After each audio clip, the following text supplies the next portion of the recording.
Hello, everybody. As you can see, I am not Andre Fernandez. This is Michelle Kaufman. I am missing my co-host today. He's off busy today, but we do have a very special show today that you guys are really going to enjoy. I have so many things that I'm going to cover, so just buckle your seatbelt and get ready for the latest episode of Inside Inter Miami. Before this show is over, we will talk about the update on Messi and whether he's going to play, maybe play or not play against Orlando on Wednesday night.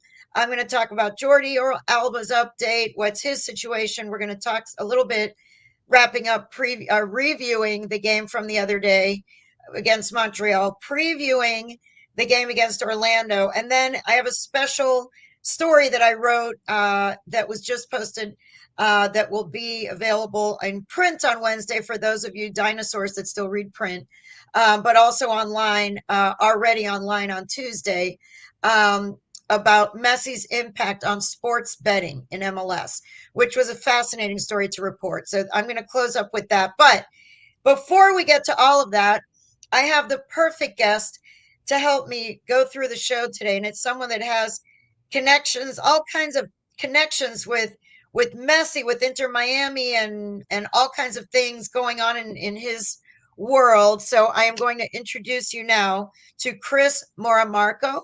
Chris Moramarco. He is, for those of you who are fans of Inter Miami in town, he is the co-founder of Vice City, which is one of the big supporter groups that was here long before Lionel Messi was here. They were supporting this team from day one. OGs, before all of the bandwagon jumpers, which is fine.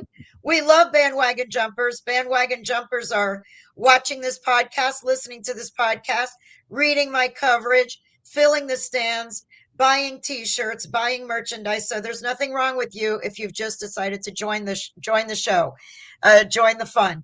But Chris has been here following Inter Miami through the good, the bad, the ugly, everything in between. And he's very interesting because, and I'm going to let him tell you his background, but he was born in LA, but raised in Rosario, Argentina. Does that sound familiar? Yes, it should, because that is Messi's hometown. His parents are of Argentine descent. His father, Juan, was a soccer player who played for the Miami Toros in 1973. So he has quite a lineage to soccer in South Florida. And and then on top of all that, he's the artist. Those of you, I originally called him because they're playing Orlando. And I said, oh, what a good time to revisit what happened last summer when Inter Miami was going to go play Orlando shortly after Messi had signed. And there was a beautiful mural that Chris painted, and it was defaced. It was vandalized with purple paint. We have to assume that it was Orlando City fans who defaced it with purple paint because that is their color. I don't think it was Prince fans who also would like purple paint. Anyway, it was purple paint, purple paint. Anyway, so I thought it would be a good time to revisit that and talk about the rivalry between Miami and Orlando, revisit what happened last summer, and talk about what's planned for Vice City and the other supporter groups that are going up to Orlando for this game on Wednesday. So that's a lot that we have to cover in the next 30 minutes. So let's get started. Chris, tell us about yourself. Just give us your background, your soccer background, and your love for this team and how all of this got started. First off, thank you for having me, Michelle. It's an honor to be here and a pleasure. And anyone watching around the world, yeah, we've been here since day one. I've been in South Florida for over 30 years. The soccer, football landscape has changed drastically from night to day. And obviously, Lionel Messi being here has brought the attention of the world, which is unimaginable, just a year ago, 2 years ago. So, yeah, it's been a long journey. I originally was born in LA, raised in Argentina, in Rosario. I lived in the same neighborhood where Lionel Messi was born, about 8 blocks away from where he was born. And Tell us about that. What tell us about, for those of us who have never been 8 blocks away from where he grew up, describe to us, what does that neighborhood look like? What does it feel like? What does it sound like? it's right next to a big military base. Um, and actually, some of those streets that were on the other side. Um, it's a borderline neighborhood, not the nicest, not the safest. If you're from there, it could be safer. But just, it's a bit rough. It's not the nicest, but there are good people there, hardworking people, like anywhere. Rosario is very beautiful city. The people are very warm, likable people. And as you know, we're of European descent, and we enjoy bonding, eating, and above all, we love the sport. We celebrate the sport. I think there's no bigger fandom, maybe in Argentina, outside of Boca River, that lives the sport the way we do. The city's all painted blue and yellow or black and red. There's nothing in between, so it can be a bit extreme at times. Yes, but that's how we live the sport, and it shows. It shows, collectively how we live it. So yeah. Did you know Tata? Did you know about Tata also? Because he's also from Yeah, Rosario. Were you so aware of him? again, we have there's like an uncle who knows him well. I mean, the city's, small and tight, so a lot of people know a lot of people, and especially if you're in the sports. So yeah, he's been an amazing guy throughout his career as a player, and then now as a coach. Challenges. I believe he's done great with some teams, and other teams have been a hard time for him, including some national teams. But a beloved person for many and hated by others, as you may know. Tell me about this uncle that you said. I don't know if this is the same uncle, but you said one of your uncles has a little historic tale that involves little tiny Leo back in the day. Yeah, so two of my uncles played professional. They both came out of Rosario Central. One went off to play for Boca Juniors, and then went on to play at Juventus for a year. The other came out of Rosario Central, went to play at River Plate. He then went on to play for the national team, played in the 57 Copa America, won that with the Argentine national team. 1958, he went on to the World Cup in Sweden. And beyond that, in his career, he ended up back at River Plate being a scout. And he spent a lot of time going to Rosario, bringing kids to Buenos Aires. And in one of those trips, he brought Messi. And he's the one that actually encouraged him to dribble and do his thing because he was so tiny. And unfortunately, well, as you know, the story is that he was denied. And thanks to that person, whoever that was, Messi ends up in Barcelona. So my uncle had What a is your little bit uncle's to name? do. Who is this uncle? Oh, We his need name this is uncle's name. his name is Federico Vaido. Vairo. Federico Vaido. Federico Vaido. Okay. Yeah, So he sounds like he had quite a career also. he did. He So your did. dad and your uncle, yeah. Yeah, he did. He did. He did. He left a mark. Playing on the national team was a big deal. Still is. He's revered as one of the best number threes in the country. And yeah, he then went on to be a scout. He's no longer with us, but yeah, that's a story. For me, it's a special one. The other one that's very special is the first goal that Pele scored, was in Brazil, and it was a game for a cup that was called the Roca Cup, and it happened a year before the 1958 World Cup. It was Pele's first debut, and I had this photo because I collect photos, and there's a photo of Pele scoring, and the photo is the goalkeeper looking back, and there's a defender looking back at the camera, and Pele just finished scoring his first goal with 15 years old or 16, and my uncle's the one in the photo, so he bear Wow. witness Pele's first goal. To add to that, Wow. if you So look we're up the saying that photo, Pele beat, are we saying that Pele beat your uncle on this goal yeah, then? yeah, of course. Okay. I mean, Yeah. but just Just finding that, having that picture, just that's amazing on discovering his that. So first if you goal. look up That Pele's little first kid, goal, 15 years old. if Yeah. you look at Pele's first goal for the national team, there's a photo that's from the back of the net, and there's the goalkeeper looking back, Pele looking at camera, and then my uncle looking at the camera as well. But it was one of these very Forrest Gump moments where you're like, what? Why is he there? But for me, it's pretty special. That's amazing. So let's bring you now to the current times. And you are, let's go back a year from right now. Let's say May 14th, a year ago. You are, Vice City. You've been supporting the team through Diego Alonso, through Phil Neville, through the ups and downs, and Pizarro and Higuain and Lewis Morgan and all of it. Robbie Robinson, and let's go down Luis Robles. Let's go back. So all of a sudden you start hearing rumors.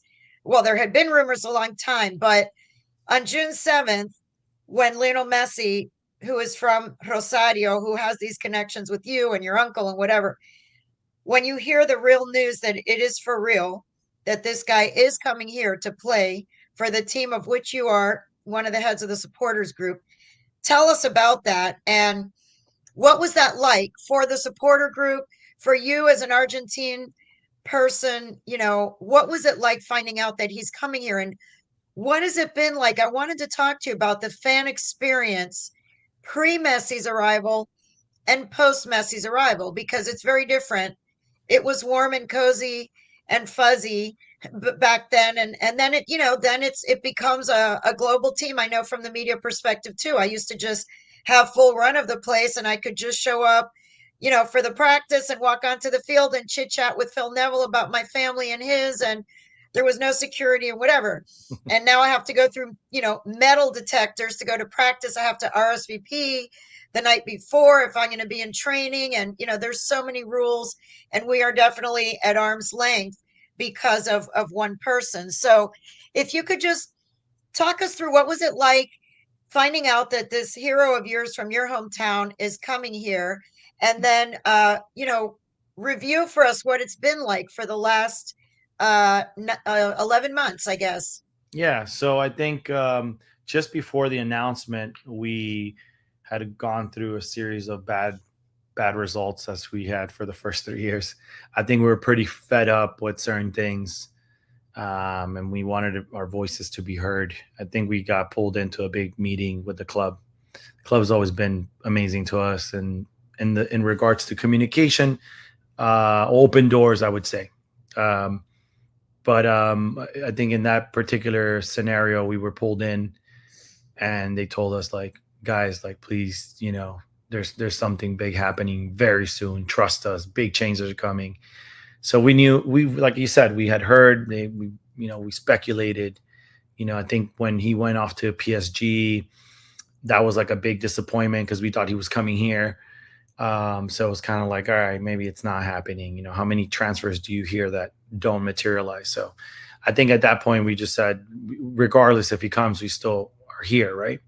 So I think there was a sense of relief, or a sense of change is coming, and I think that was the biggest thing for us. We wanted something to happen that would maybe rattle the cage in a way, and maybe bring a new horizon for us, and it did. So that was the beginning of everything. And as a fan, I think, all of a sudden, what was so hard to do, to invite people out to a game, to give away tickets, to invite them to no end, all of a sudden people start calling from everywhere, right? Hey, how are you? My I my remember me. son love. I was in your high school class. Yeah. Oh my God, especially those. Dude, how you been? Killer work is so cool now, and it's normal. I don't blame anyone. I don't judge anyone. I think now then it becomes real. It becomes real, and now people want to experience that. I don't. Some people have had a hard time accepting the newcomers, but for me, it's, if you're here to add value, hopefully you stick around. That is the ultimate desire for all supporters, is that if you come, stick around, because what we've done is create an atmosphere that's very unique, but also an experience as a fan that you don't get anywhere else in South Florida. And I think that's something special to be a part of. I think we're the pioneers of fandom in South Florida like never before. And that for me is a big deal, for years to come, to say we were part of that. So, you know, I Describe. I mean, I've described in every story I write pretty much about the scene at these games. And I teach a class at the University of Miami. I teach a sports journalism class, and I bring them every year.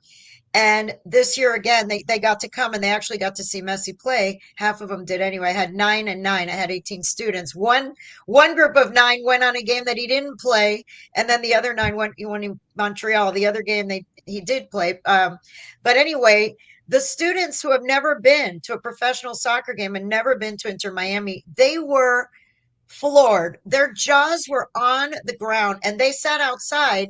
They were sitting in the auxiliary press area, not inside the press box, which is very antiseptic because it's kind of like soundproof in there. You right. can't really hear or feel the atmosphere inside the press box. I mean, it's good for me to concentrate when I'm trying to write, but it's very hard to really feel the energy the way you do when you're in the stands. And my students were just blown away. Kids who never watched soccer before, who had never been to a professional game, they were just the north end zone was all they talked about. Those stands, the supporters. The Describe to us a little bit about a day in the life. You guys have the drums, the smoke, the where do all the songs and the chants come from? What time do you guys get to the game? Talk us through a little bit about what it's like to be in La Familia, which is the whole collective group, but Vice City in particular. Yeah, I mean, as you can imagine, to put on a party like that requires a lot of work and a lot of people involved. And if there's one thing that I can tell you and attest to, is that there's some really hardworking people behind all this. It's sometimes is unimaginable the hours that go into putting this together. We got people that start their day at 11 in the morning, 10 in the morning, picking up flags, picking up drums, grills, and they're there 3-4 hours before a game. Setting up the setup. Everything's divided by departments. We have 2 operation teams, and so do the other big groups, the other supporter groups in the Familia. They also have a lot of organized departments, if you will. How So many how many members approximately are in Vice City, just to have an idea? we're above 300 official supporters, but collectively, like per game, we can reach the 600, 700 people. Mhm. So we've grown tremendously. And yeah, so the setup can be very tedious, but it's some things have streamlined, others continue to be work in progress. What the tailgate is what's been a new frontier of accommodating for people, putting on something for them to experience, and then breaking all that down. So now has become another department. But like I said, I think it's from an organizational standpoint, it requires a lot. I think from a production standpoint, has also become quite a bit. And from an experience perspective, it used to be, like you said, a lot more laid back. We knew the bartenders, we knew the people at the door, and you can kind of roam around a little bit more. There was a lot more room. No, and you could interact. Couldn't you interact with the players when they were the players used to walk from their training site Yeah, to the stadium? They would walk across the parking lot, and there was like, 2 line, there were 2 railings, but you guys could interact with them a little bit. And totally. We've now they even come on a bus. Yeah. we've even had moments at the beginning of the season where we actually sat down with the team and the coaches and talked through like our expectations, what we value, and some things have changed. And I don't think it's necessarily Messi's call for those things. It's just protocol, and I'm just making sure that things feel a bit more secure. We did go from this very open, friendly little stadium to heavy security, and that wasn't easy. I remember those conversations for the club. There was a lot to handle there. So we understand. I think some of the expectation from the fans is, at least for the hardcore supporters that have been there, is when is the club going to give us a, a moment with Leo. It's like he's been here quite some time now. Can we visit a training session? Can we open the doors? This Tuesday night, Yeah, but there's an open for that's for yeah, all the season ticket holders. that's Yeah. cool. Yeah, thank That'll you. still But be at a but distance. the That'll still be hardcore at a distance. supporters feel like, Right. can we get there an hour earlier and maybe something a little more intimate? I Right. know it's challenging. Like we said before, we used to be 20. Now there's like 100 real like core members to each group collectively that you have to kind of, if you do one for some, you have to do for others. Vice City being the It's the same biggest, with the media. By the way, we're the same with the I media. bet. I mean, I used to get interviews with whoever I wanted, whenever I wanted, and they're still good that way with everybody who is not one of those four. And definitely, I mean, we've talked to Lionel Messi exactly one time on August 17th last year. He has not spoken to the local media at all. He spoke August 17th one time, and he Yeah. arrived July 12th or whatever. So the local media, we didn't get to ask him when he was injured, how he feels. We thought maybe at the end of the season we would get like a season wrap up press gathering. No. Then I said, well, for sure they're going to have a preseason, some kind of press conference with Messi to talk to him about the upcoming season, his first full season. No, we haven't had that either. So I'm in the same boat as you in a different way, which is that we in the media and you as fans, we had an experience before where we were, more hands-on and able to be closer. And now with him there, everything is at a little bit of a distance because of logistics. It's always brought up about logistics. If we do it for you, we have to do it for the other media, and we have to. And I say, no, you don't. You do it for me because I'm there every day, boots on the ground. So And I you've been deserve there. something more. And you've been And there. I was there from the days of the Miami That's our Fusion. that's I've been that's our covering the argument.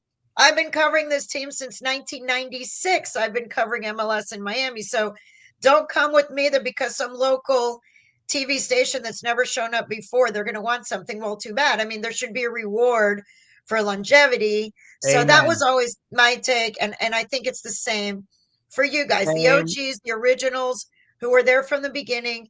There should be a reward because we were here before Messi. And by the way, we're going to be here after Messi too. Exactly. When everybody else disappears, we're still going to be there. So we're in a similar situation in the club.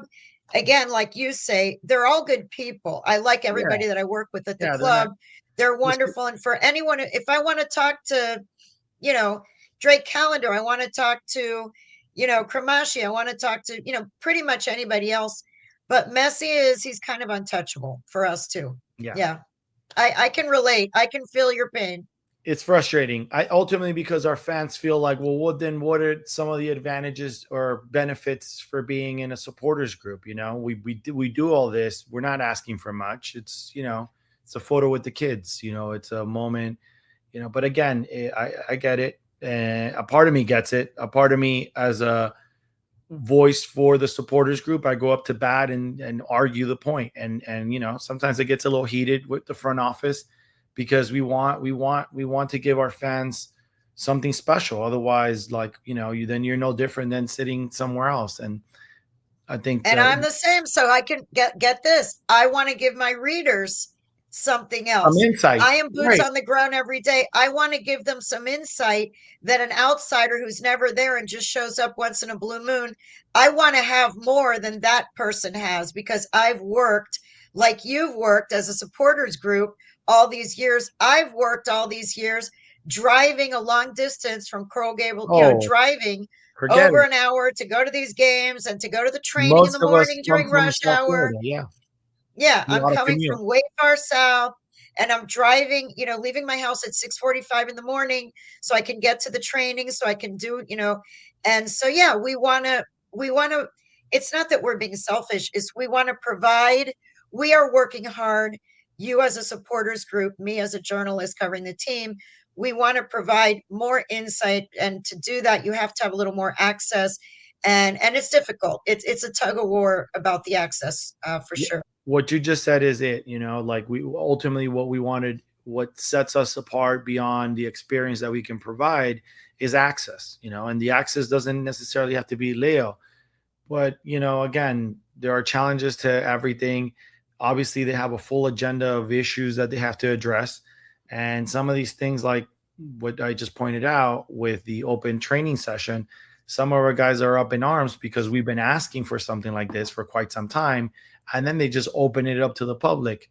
It's maybe short-sighted from their end, and it comes across as a bit disrespectful, or a disregard to the hard work we do. But I know that that's not the original intent, or what it's just a matter and a byproduct of all the things that happen so fast.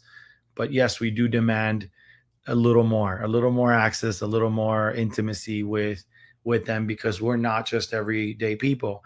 If it wasn't for Right. our core support, and I can attest to this, that when we wanted a boycott for particular matters, they sure as hell made sure to listen to us. So I know that Jorge and the family, including David, truly value the work we put in.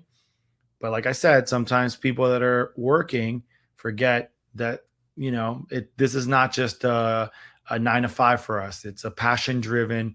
It's where we show our pride for our city and let the world know like who we are and how we do things. So that's all. It's just a matter of learning how to handle this conversation that is not a business one. It's more of a fan and their hero, in a way, to just make it normal, because we would act very normal if it was normal for us. But we'll see what happens.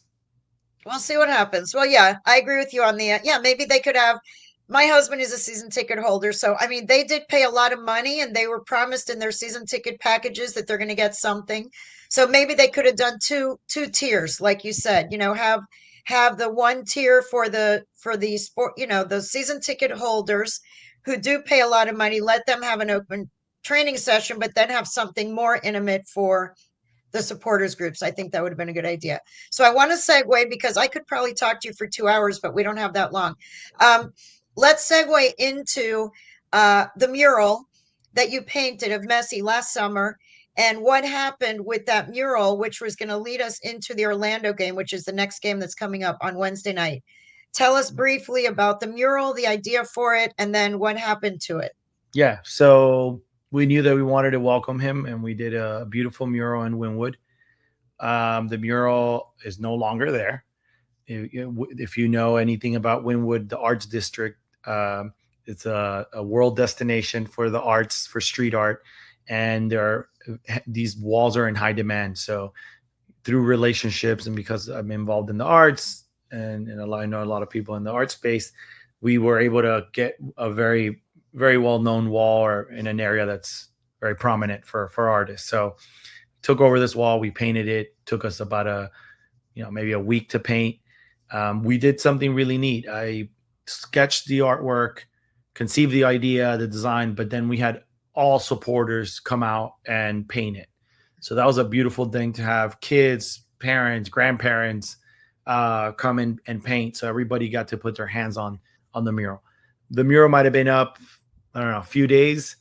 I think we played Cruz Azul, and then the next game was against Orlando, and some fans from we assumed they came from Orlando must have come down here to see Messi play. That's our assessment, because it happened the night that we were at the game.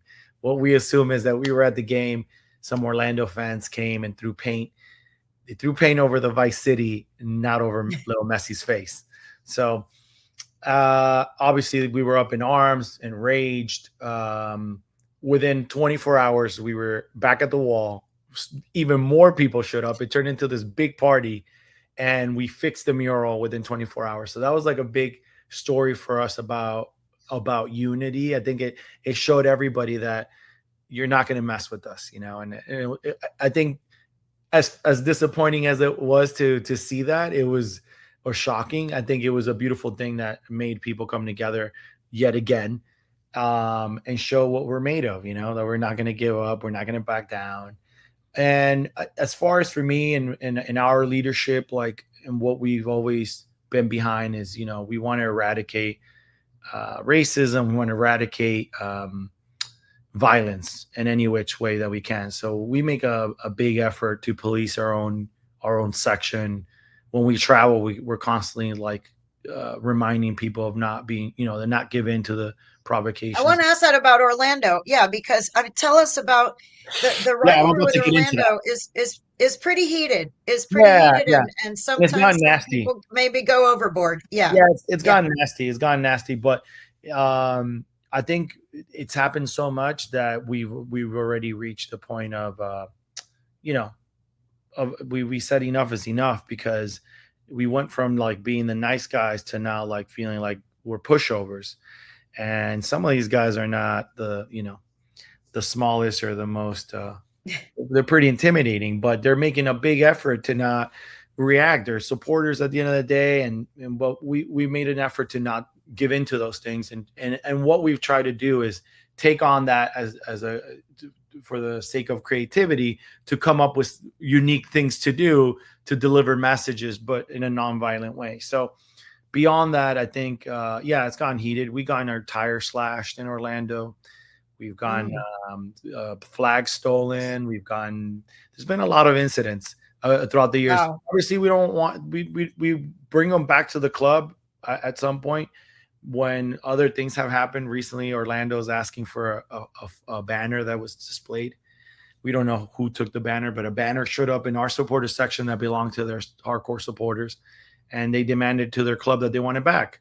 So then we started showing receipts. Uh, I think beyond that, look, I think beyond that, I love the rivalry. That's what creates even a better atmosphere, and the animosity that they have is, I love it. I welcome it all. It's what makes you want to work harder or bring it. Like, what are you going to do? Are we going to chant harder? We go to Orlando and sing 90 minutes, and they know that that's a big deal. They don't like it. They put on the music really loud, and they put us up in a corner, but it doesn't take away from all that we do. And for instance, What's planned for this week? You guys, how, yes, I'm assuming there are buses going up. There's some correct. kind of motorcade heading up. There are Tell, because several there are bus. people, yeah, there are a lot of people around the world that are listening to this and watching who maybe don't know, the distance. It's about 3.5 hours or whatever, 3 hours from Fort Lauderdale to, although on a weekday, oh my goodness, on It's gonna Wednesday, be that tough. could be ugly. Yeah, Yeah, but we leave. tell us We leave. about what's planned. Yeah, so we do a big meetup at a location, and from there we caravan out to the stadium out in Orlando. We post up in different locations. I think there's a new destination this time. We travel in buses, cars, because of what I've mentioned. We won't say where, but ultimately,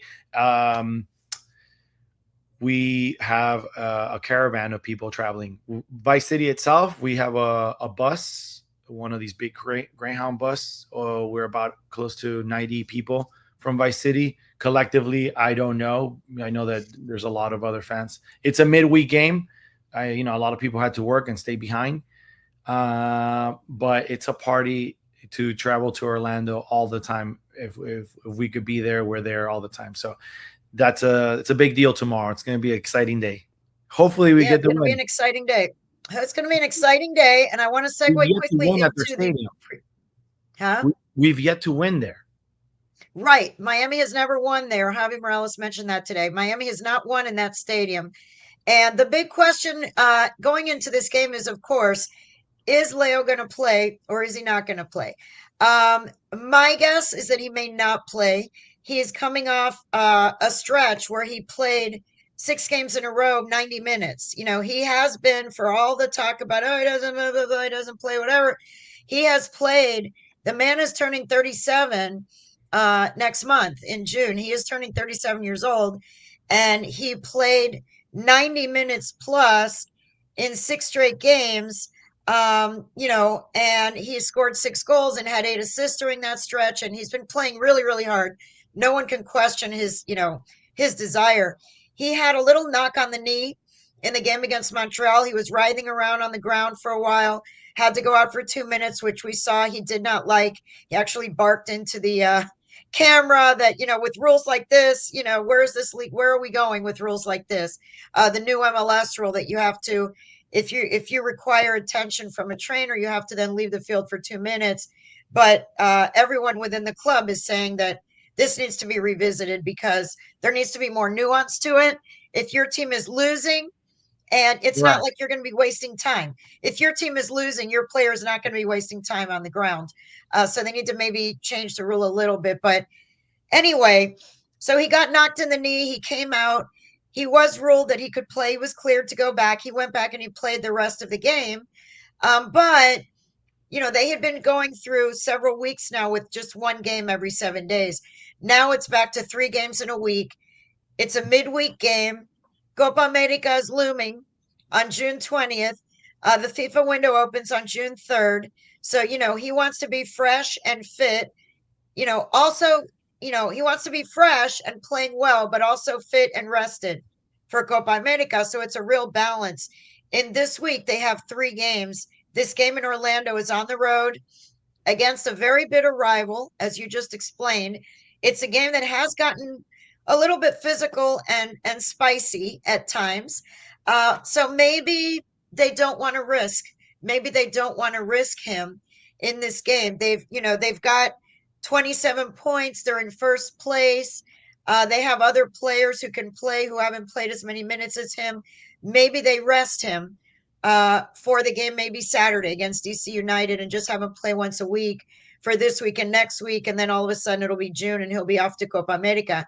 So, it's going to be interesting to see whether he plays or doesn't play. I know the fans in Orlando are going to want him to play. He didn't play last time there. People buy tickets because they want to see him play. But I would understand if he has any pain whatsoever in the knee, and or even just feels a little tired, and he's been playing all these games and they have another game coming up on Saturday. Maybe this is one game that you don't play. Orlando is in 11th place. They're not one of the top teams. Maybe they can win without him and they don't risk him for that game. I mean, they do have to pay attention to minute management for him. For Suarez, for some of these guys who are playing a lot of minutes and are not young anymore. So that's going to be interesting. On the positive side, they do have Jordan, and I don't know that he's not going to play. I'm just guessing that he may not play. Then Jordi Alba is available to play. Jordi Alba has missed the last several games with a hamstring injury. He returned to practice. He was out there Tuesday at training, and he is expected to play against Orlando. So that'll be good to have him back. He's obviously a great player and was having a great season. Coming in, and without Messi there, if he does not play, I would say that Matias Rojas has played amazing. I think Amazing. that was a great pickup for them. This guy's 28 Amazing. years old, sweet spot of an age. He's not too old, he's not too young. He has experience. The way he's playing, I would not be surprised if they lose him for Copa America with Paraguay, Right. because he's really just shown in these last few games. I mean, that free kick he had was, that was Messi like. I got to say, It Messi really was on was. the sideline and he did his best impersonation of Messi, and he scored that goal, and that changed everything. That guy is very, very talented. He's young, but not too young. He has experience, and I think that was a great, great pickup by them. He's going to be very, very valuable, I think, for the rest of the season. And they may also lose him, though, for Copa America. And Yeah. Drake Callender maybe might go with the U.S. national team. And Luis Suarez he's put on the provisional roster. We don't know yet for the final roster, but the way he's playing with 11 goals and playing out of he's playing like he's 27 years old instead of 37. I wouldn't be surprised if he gets put on the roster for Uruguay.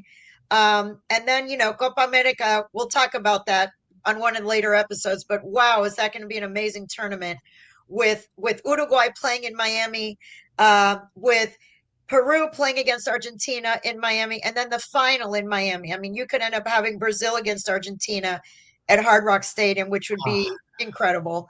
Um, that'd be or amazing. Uruguay could be in the final too. They're also very good. So anyway, a lot of really exciting things coming up for this team. This team is now unbeaten over 7 games. They've scored 2+ goals in 10 of the past 13 games. They have 35 goals in the league, 32 goals, which is like more than any other team in the league. So they're killing it right now. But now they're going to hit this spot of how much is Messi going to play? How much is Suarez going to play? Copa America is coming. That's why they wanted to build up to this moment so that they could have a little bit of a cushion in case there's a little bit of a dip. I want to end today's show by just giving you guys a little heads up on a story that I did, and I hope that you will all sign in to MiamiHerald.com and read it. I try to do like I did with Yerba Mate. I'm trying to do some deep dives into some interesting features on this team that are beyond just the meat and potatoes of the team. And in this case, I did a deep dive into Lionel Messi's impact on sports betting in MLS. Soccer betting in the United States was pretty much non-existent before he got here. There were some people wagering on MLS games, but not very much. It was very minimal compared to the other soccer leagues in Europe. And since Messi got here, you'll have to read my story to see the numbers, but it is unbelievable the explosion of betting that's going on. And almost all of it is for Inter Miami and for Lionel Messi. And now Messi and Suarez. People are doing parlays, people are doing combination bets with Messi and Suarez will score in this game and Inter Miami will win, stuff like that. But there are so many bets now, prop bets for Messi, that you can bet. There are bets that Messi will score with his head. Will he score in the first half? Will he score in the second half? Will he score from distance? Will he score on a free kick? Will he, how many corner kicks will he have? How many assists will he have? So people around the world are paying attention to Inter Miami and paying attention to Messi as far as betting goes. The bettors, the wagers around the world are now paying attention to Inter Miami games and betting in numbers that have never been seen in MLS. These are numbers that have never, ever been seen in MLS. And it's all due to that one man, number 10, Lionel Messi from Rosario, Argentina, hometown of Chris Moramarco of Vice City. We're going to wrap it all up with that. You and Messi started together. You're now together again. You still haven't had your moment. Hopefully, you will get your moment with him and you can discuss that you were living 8 blocks away from him. There you go.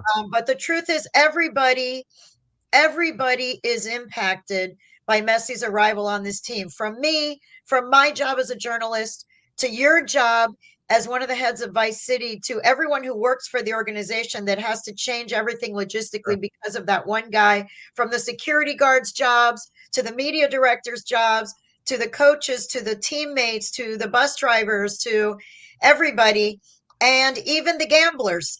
The gamblers now are betting on Messi in MLS. They're betting on games against Montreal. They're betting on games against Orlando City. This was never happening before. When Inter Miami was playing, people were not betting on this team, and now they are. So Messi, the Messi impact continues. The Messi mania continues. You have a great perspective, Chris, and I really appreciate you taking the time to come on the show.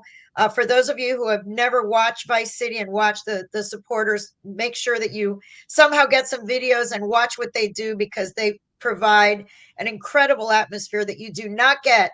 No offense, but you don't get that atmosphere at the Dolphins. You don't get it at the Heat. You don't get it at the Marlins. You don't get it at the Panthers. Those are all great teams. They have great fans, but it's a very unique experience going to the Inter Miami game, because really exclusively because of you guys. So thank you for that. And thank you for being on the show. And thank you to all of you who watch and listen on Spotify, on YouTube, on Apple, wherever your favorite podcatchers are. I have not done the pistolero. I always do the pistolero. He did score last week. When he doesn't score, I don't do it. But this week he did score last week. So yes, he gets a little shout out. And let's see what happens on Wednesday night against Orlando. It should be a really interesting game. And then DC United coming up on Saturday. And we will cover all of that and wrap that up next week. So from everybody here at Inside Inter Miami, I am Michelle Kaufman. And I say thank you and goodbye. Adios. Bye-bye. Thank you.